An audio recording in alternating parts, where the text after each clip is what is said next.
Chapter 2: The Exorcist's Death. This is a dangerous job, but please try to help us. Don't worry, owner, there's no demon that I can't subdue. Master Angshu is a famous exorcist throughout the region. Praying for liberation, removing charms, cutting fate with the dead, going into a trance, calling souls, there's nothing that Master Angshu doesn't know. The good news spread far away. Mr. Manish had to travel more than 300 kilometers to invite Master Angshu back in the hope of saving the family's fate, which is now hanging 1,000 pounds of hair. Hopefully, Master Angshu will stop this demon before the 1st of next month. Otherwise, another person from the Nirjor family will not escape a tragic death. After arranging the accommodation for Mr. Angshu finished, Mr. Manish said that he had to go to the city urgently, so he could not receive him for a long time. In fact, the work was not very urgent. But he could not stand the gloomy, suffocating atmosphere in the house. It's ironic to be the owner, but afraid of your own home. After Mr. Manish left, Master Angshu sat looking at the neatly arranged room for a while, then pushed open the door and walked out. In the evening, the dark sunset shines down on each red tile. Master Angshu observes and realizes that the faces of the servants are all extremely tense, as if they are afraid of something terrible will appear in the dark. This house seems to have a history of several hundred years. Perhaps one of the oldest houses in the north. People have a saying, rich in 3 families, difficult for 3 generations. But this Nirjor family keeps getting rich forever. As time goes by, the property becomes more and more uncountable. Everyone still whispers to each other. Even though the descendants of the Nirjor family simultaneously quit their jobs and played profanity, the next 3 or 4 generations still did not run out of possessions. But if we can't get rid of these demons, I'm afraid the Nirjor family will die before they can spend all their money and possessions. Going to the end of the main house, standing outside looking at the rows of houses on both sides, Mr. Angshu turned to the backyard. Footsteps stopped at the warehouse. To be precise, now it should be called an abandoned house. No one wants to get close to it. As for the reason why this house was not demolished or burned down so that it would become cancer for the whole block of superficial architecture, Mr. Manish had not yet revealed it and left in a hurry. Master Angshu moved to the window. The last light of the day was not enough to shade everything in sight. But on the floor, right where the sun shines, I see a stain as if someone spilled something and left it untidy. Pressing his hand on the cold glass, he pressed his face down and looked at it for a long time. The more he looked at it, the more it looked like dried blood stains. Suddenly, his spine went cold. He withdrew his hand as if he had been electrocuted, and walked away, thinking to himself, tomorrow morning, when the sun rises, he must definitely come back here to check again. The final destination is the worship room. The incense bowl is full of incense. The incense smoke is like a ghost that has not yet escaped. Master Angshu stood for a long time. For some reason he breathed a sigh of relief as if a burden had been lifted. The altar places the remains of the deceased. The new photos outnumber the old tinted ones. His eyes panned across a line. Master Angshu's eyes touched the picture of a young girl, past the place where the image is to be worshipped. The name written on the tablet can be guessed as the daughter-in-law of the Nirjor family. The master suppressed a sigh. I don't know if the girl was married into this rich family, how many days of happiness she had to die. After putting his hands together to pray for the dead, Master Angshu returned to his room. Sat reading a book, and after a few lines, the knock on the door interrupted his concentration. In response to Master Angshu's invitation to come in, there was only the sound of pushing the door creaking. the maid bowed her face and brought a tray of vegetarian dishes. The hand slowly placed each vegetarian dish on the table like a machine, with not a single superfluous movement, and not a single voice was fully uttered. Master Angshu unconsciously looked up, almost startled by the pale face and pale lips of the other. The girl lowered her head slightly, her long hair falling to cover part of her face, and then slowly turned away. Although it was only a glimpse, Master Angshu felt extremely familiar, as if he had met this person somewhere. Thinking about it for a long time. But his stomach began to growl. He took a piece of tofu with his chopsticks and put it in his mouth. While eating, he pondered where to start tomorrow.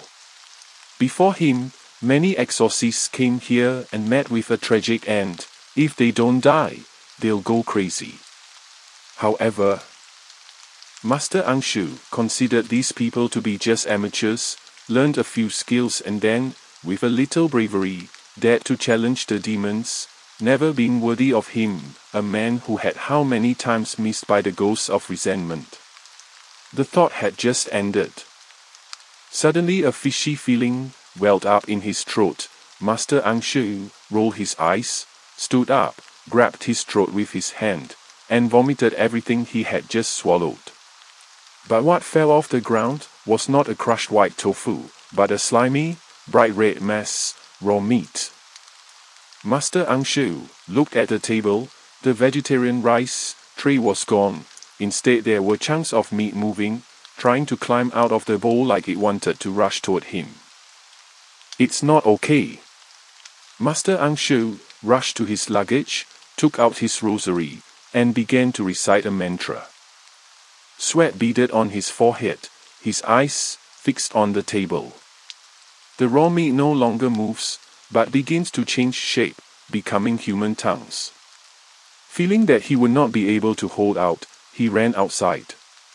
The main house and the surrounding buildings have turned off the lights, leaving only the moonlight and the flickering lights along the corridor.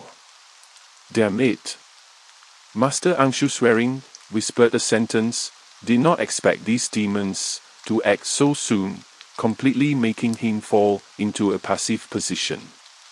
If that moment had been soberer, he would have realized that the maid was the daughter-in-law that he saw on the altar. A strong wind blew, the clouds covered the silver moon, the hallway lights flickered, moving like ghosts.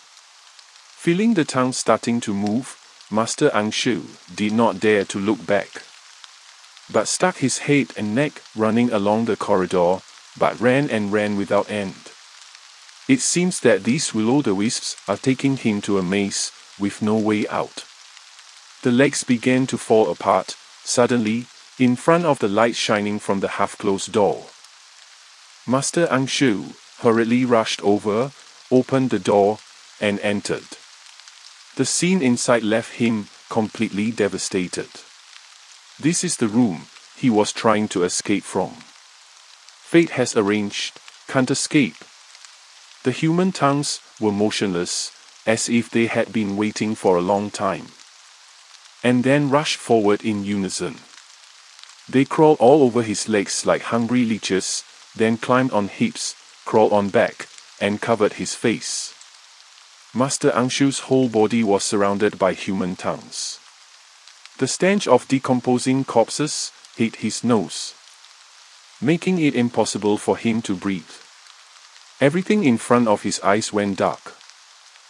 The next morning, the first person to discover Master Angshu's body was a maid who brought breakfast. The master's stiff body lay in a pool of blood, his skin had turned purple, his face was wrinkled, and his eyes were staring up at the ceiling as if he had seen something terrible before he died. The police quickly gathered at the house of the head of the Nirjor family.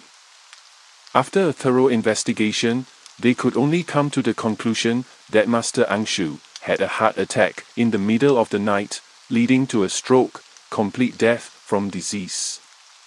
Master Angshu was the seventh exorcist who had a tragic end when he went to the Nirjor family head's house.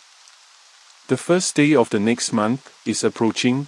The people of the Nirjor family are in extreme despair. Families with daughters try to marry them off as soon as they reach the age of marriage, in the hope that their names will be recorded in the genealogy of another family. No longer a member of the Nirjor family.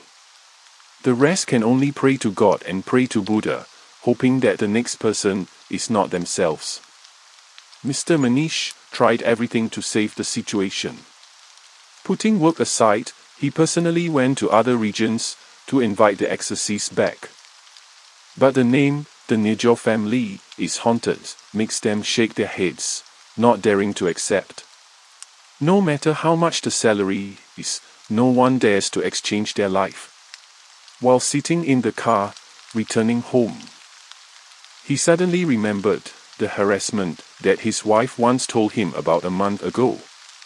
There was a young man who claimed to be an exorcist, in the name of doing good to the world, and wanted to enter his house to exterminate demons. Through the description, his face is young, and he behaves indecently, like unemployed youth, so he has to fake gods and demons to make money. The first time he came here, he was bluntly chased away by Mr. Manish's daughter, but after a few days of peace, he came again. The car turned into the intersection. The scenery on both sides of the road was very familiar. Only 30 minutes to arrive. Mr. Manish's mood suddenly plummeted. He just wanted to rush out of the car, away from the ghost house as soon as possible. Taking a deep breath, Mr. Manish regained his composure and checked his phone. Tomorrow is the first day of the new month. This family will have at least one person about to die. Time became more urgent than ever. Had a disease to bow to all four directions, perhaps he had no other choice. The next morning, Shailesh again knocked on Nirjor's door, as usual. This time, no one chased him away. But the owner himself came out to welcome and invite him into the house.